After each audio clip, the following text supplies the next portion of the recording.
जय जगन्नाथ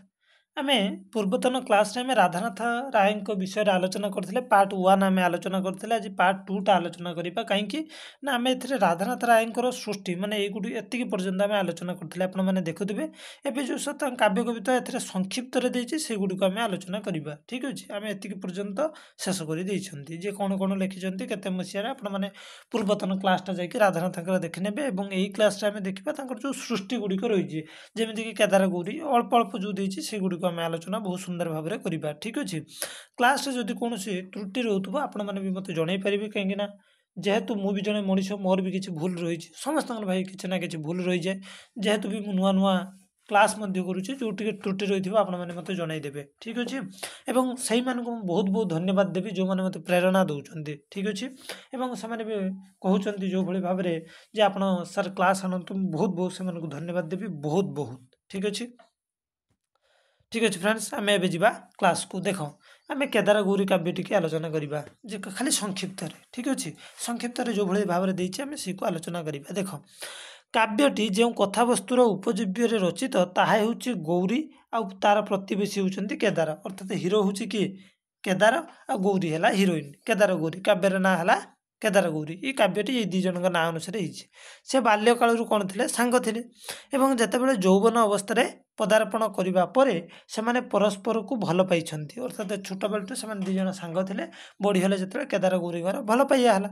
एवं शेष रे विवाह कोन हला ना तांकर विवाह बंधन रे आबद्ध हेबाको प्रतिज्ञा मध्य कले दी जन कथावार्ता हले जे मे बा हे जिबा किंतु सेमानकर अभिभावक माने एथिरे असम्मत हेबारु सेमाने दिने संध्या परे गृहत्याग करी निकटस्थ अरण्य रे थिबा झरणा निकट रे मिलित हेबार निष्पत्ति ग्रहण कले किंतु कोन हला ना तांग घरे के राजी हेलेनी कार केदार घरे के राजी नांती कि गौरी घरे भी के राजी हेले नै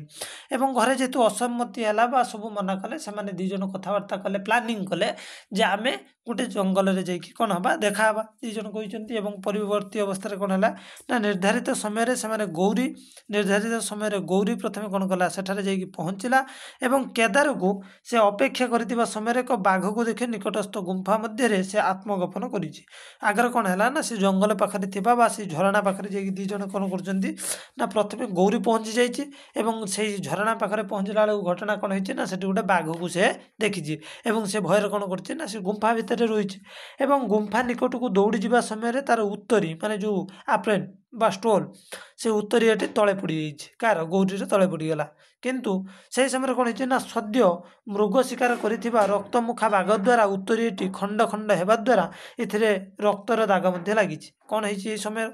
ना ये जो उत्तरीटी बा स्टोल टाक खोपाड़ देकी पड़े आप्रेन टाक पकई देकी पड़े गौरी बाघ कौन कर समय गोटे हरिण को शिकार करके पार्टी रक्त लगी से रक्त पार्टी कौन कर आप्रेल टाक चिरी देला खंड खंड कर से पड़ी रहा कौन से स्टोलटा पड़ी रहा एवं परे परे केदार पहुँची गौरीर खंड खंड होइतिबा रक्तर उत्तरीय देखिचे एवं गौरी बाघ मुखरे प्राण देइथिबा विश्वास करी से निज कौन कर से झरणा रे आत्महत्या मध्य करिछि घटना कौन है ना यही समय कौन है ना आसिक पहुँची किए ना आमर केदार आसिक पहुँची देखला बेलू कौन सी जो ये देखी आप्रेनटा कौन हो जो तार जो उत्तरीटा रक्त लगी खंड खंड होगी पड़ी ए समय सब देखी सारी कौन कर केदार भाविला सीना ये मरी किए गौरी मरी किंतु गौरी गुंफारे अच्छे एक कथा केदार जानी एवं केदार कौन कर आत्महत्या कर गौरी कौन कला ना किसी समय पर सेठारे आसिक पहुँची देखला बेलू कौन हो ना केदार मृतदेह एवं से बहुत दुखरे म्रियम्राण हो पार्टी बहुत दुखरे भांगी पड़ी से कृपण निजक शेष कर शेष में कौन कला ना गौरी मरीगला केदार ही मला एवं गौरी मरला एवं लिंगराज मंदिर निर्माता राजा ललाटेन्दु केशरी किए ललाटेन्दु केशरी किए जे कि लिंगराज मंदिर निर्माण करते स्वप्नादिष्ट हो सेठारे पहुँची से प्रेमर स्मारकी स्वरूप दुईटी मंदिर तोलाई भुवनेश्वर ठारे अधुना दंडाय मान केदार गौरी मंदिर एवं स्वप्नादिष्ट हो राजा मंदिर निर्माण कराइथिबा अंश को आम बाद देले कथावस्तुर अंश विशेष बेबिलोनीय देशीय कहानी पिरामिड्स वो